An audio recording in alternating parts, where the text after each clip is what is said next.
This is another sign of the times, an analysis and a commentary. Dead dolphins and birds raising alarm in Peru. Late last year, fishermen began finding dead dolphins, hundreds and hundreds of them, washed up on Peru's northern coast. Now, seabirds have begun dying too, and the government has yet to conclusively pinpoint a cause.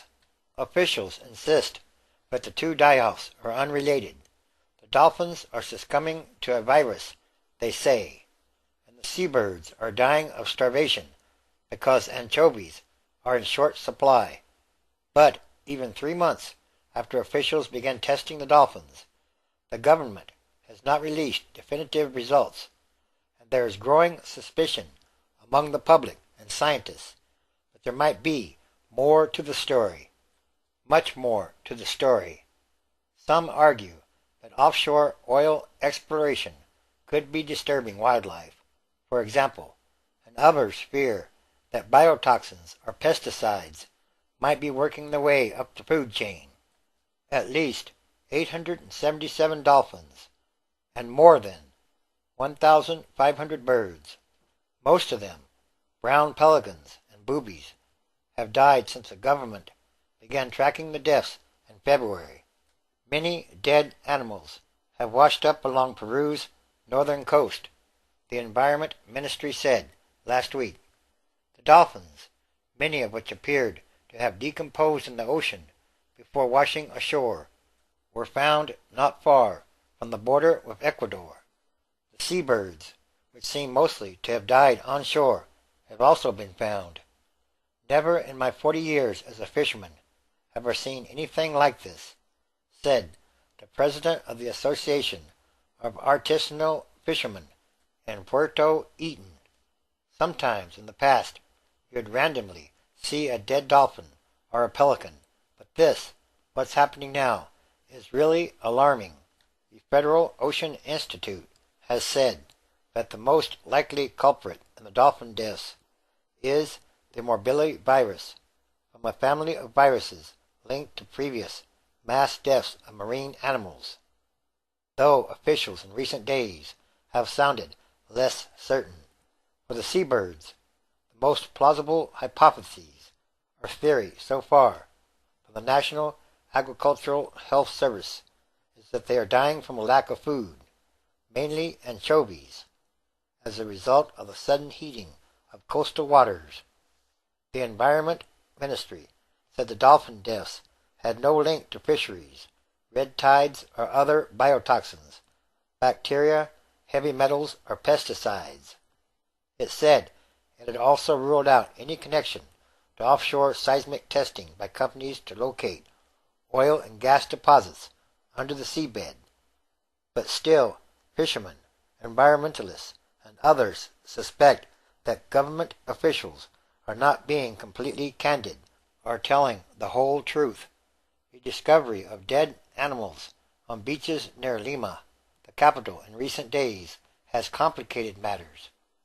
Over the weekend, the Health Ministry issued an alert advising people to avoid the waters around Lima and to the north until we know the cause of the recent deaths of marine species. It advised people not to eat raw seafood and recommended that people disposing of dead marine animals wear gloves and masks. The warning sowed confusion, given earlier government statements indicating that the seabirds were probably starving rather than falling ill from some disease. The Peruvian coast, nourished by the cold Humboldt Current, is one of the richest marine habitats on Earth. Flowing north from Antarctic waters, the current lifts nutrients from the ocean depths into zones near the surface. So plentiful are the plankton in these waters that the area has the world's largest fishery, focused on the anchovita. The fish is an important component of the diets of the dolphins, seabirds, and other predators. The Environment Ministry says that data from the South American Institute for the Study of the Effect of El Niño show that coastal water temperatures have been above average in recent months. The anchoveta prefer the colder water, and if they descend below a depth of 6 or 7 feet, the pelicans cannot reach them. That explanation doesn't satisfy a fisherman who attributes die-offs to seismic testing by oil and gas companies. He said that he and some of his neighbors had gone on strike a few months ago to protest the testing, which they believe was killing dolphins, birds, and sea lions. But it didn't work, he said, and now we're the ones mostly suffering the results. In offshore seismic testing, ships tow arrays of air guns that release high-pressure air underwater, producing sound waves that can be analyzed to locate oil and gas deposits deep under the ocean floor. One of the exploration companies, BPZ Energy, released a statement saying its operations were far north of the area where the dolphins had washed up, and that the die-offs began before it began its recent surveys. Another fisherman, 57, from Puerto Eaton, who fishes for small sharks and flatfish, contends that the government is underestimating the extent of the dolphin deaths.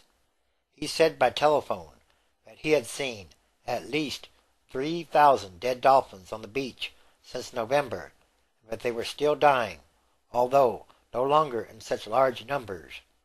The Peruvian news media have raised the possibility that pesticides could be poisoning the animals. Pedro Alva suggested that raw sewage or another effluent could be the culprit. It's unbearable to walk around those areas, Mr. Alva said of the rapidly growing towns along the coast. They dump both their industrial and residential waste into the ocean without control, without consideration.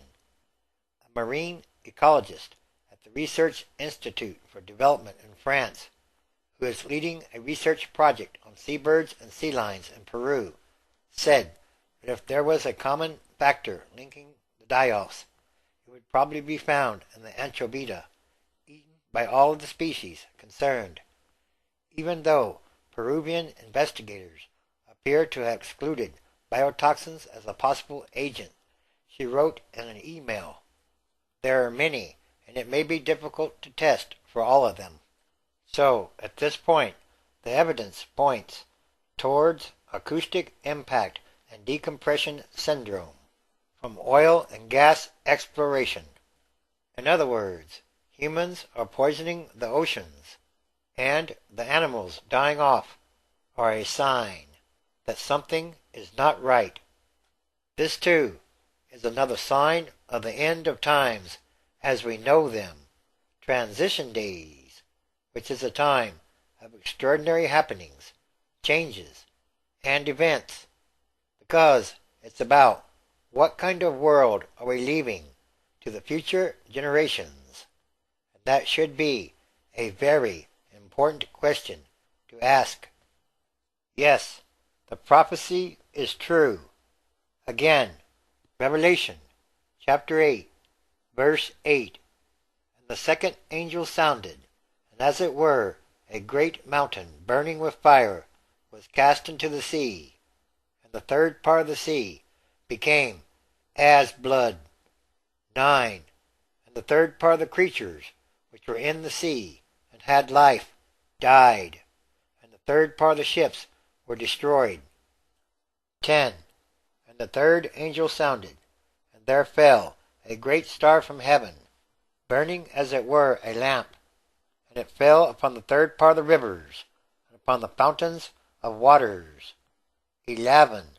And the name of the star is called Wormwood, and the third part of the waters became wormwood, and many humans died of the waters, because they were made bitter.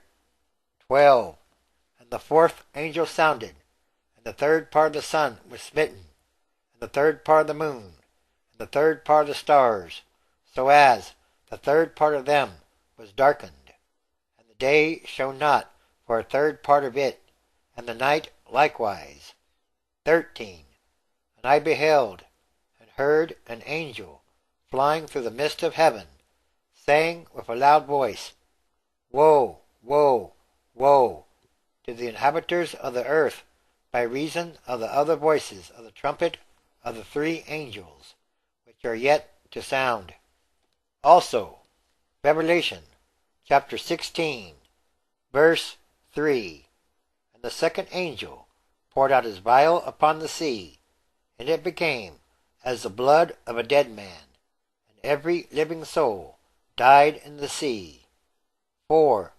And the third angel poured out his vial upon the rivers and fountains of waters, and they became as blood. It's time for prophecy to be fulfilled, and these are more signs.